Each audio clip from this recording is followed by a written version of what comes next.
এডিসনের বৈঠকে কি বসবেন? আস্তাগফিরুল্লাহ, এডিসন কে আসলে আমরা আপনাদের সিঙ্গাপুরেও যদি বলেন যে যাইতে তাও যেতাম না। মানে বৈঠক করবেনই না ওনার সাথে? সিমি আপুর সাথে বসবেন না। এই নামটা যেখানে আছে জাকির ওখানে নাই, টোটালি নাই।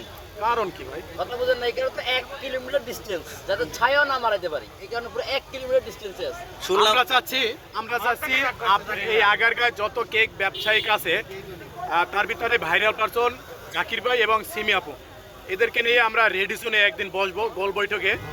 এখন ডেট ফিক্সড করতে আসছি, আপনি একটু ডেটটা বলেন কোন দিন বসলে ভালো হয়। আপনি যদি বলতেন যে মিজান ভাই, ওকে ফাইন।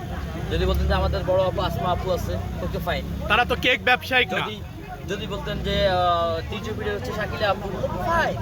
আমাদের বিয়ে শ্বশুর বাড়ির রিয়া রিয়া নাম জানি কি আপু, ওকে মিম আপু, ফাইন। বাট আপনারা যার নাম দিচ্ছেন তার নামে জাকির ভাই কখনো কোথাও যায়, কথা বুঝছেন?